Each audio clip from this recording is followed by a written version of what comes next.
Salve a tutti e benvenuti su Hot Game Reviews. In questo video vi parlerò di Power Vacuum, un gioco sviluppato da What Why Games, di cui potete seguire lo sviluppo sul suo Patreon. Durante la storia seguiremo le vicende di un giovane ragazzo, che dopo 4 anni di assenza da casa decide di farvi ritorno. Una volta tornato troverà i suoi vecchi coinquilini, con cui aveva perso contatti per tutto il tempo della sua assenza.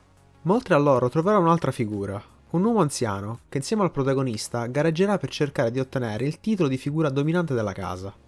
Per quanto riguarda il gameplay, Power Vacuum è una visual novel con uno stile di gioco sandbox.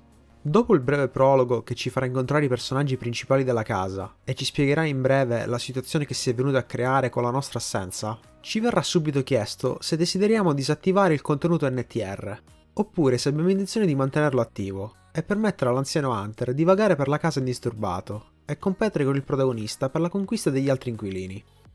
Subito dopo la scelta saremo liberi di vagare per le stanze della casa e cercare di interagire con tutti i personaggi che vi abitano.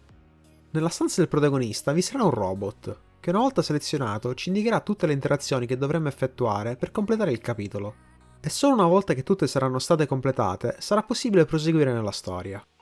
C'è da dire che il proseguimento della trama non è tra i più rapidi in circolazione, e molti eventi già completati dovranno essere ripetuti diverse volte per poter andare avanti. Vorrei inoltre aggiungere che il gioco è colmo di dialoghi, e questi, anche se sono divertenti ed interessanti per la trama, restano comunque molti, e l'assenza di uno sfondo appropriato per le scritte di certo non agevola la lettura, che dopo un po' comincia ad essere stancante.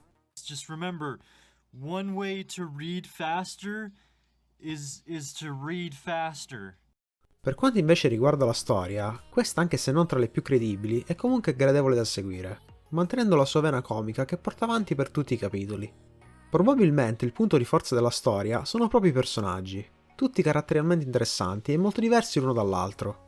Anche lo stesso protagonista, a differenza di altri titoli del genere, non cade subito nei classici stereotipi, e anzi cerca di discostarsene per più tempo possibile. Adesso, parlando del render, vorrei dire che ho trovato questo nella media, anche se devo dire che andando avanti nei capitoli questo pian piano migliora sempre di più, raggiungendo dei buoni livelli nelle fasi avanzate del gioco. Un altro punto di forza del titolo sono sicuramente i modelli, questi tutti molto diversi l'uno dall'altro e con ottime espressioni facciali che riescono a rispecchiare appieno lo stato d'animo del personaggio. Per quanto riguarda le animazioni, queste sono a mio avviso sin da subito già molto buone, ma anch'esse migliorano con il proseguimento della storia. Adesso è il momento dei pro e dei contro che ho riscontrato durante il gameplay. Tra i pregi inizio con la storia, che ho trovato divertente.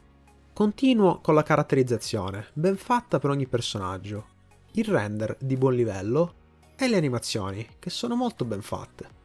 Mentre tra i difetti inserisco la musica, che al momento è assente, il gameplay, che alla lunga diventa ripetitivo, ed infine i troppi dialoghi, che anche se spesso divertenti, restano comunque un po' troppi per i miei gusti. Adesso è il momento del voto, e quello che mi sento di dare è 7,5. Vi dirò che anche se con qualche problema ho apprezzato Power Vacuum, che resta comunque un gioco gradevole e con svariati momenti divertenti.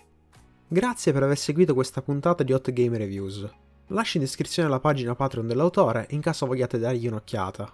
E se avete qualche domanda da farmi o volete dirmi qualcosa, lasciate pure un commento. Alla prossima!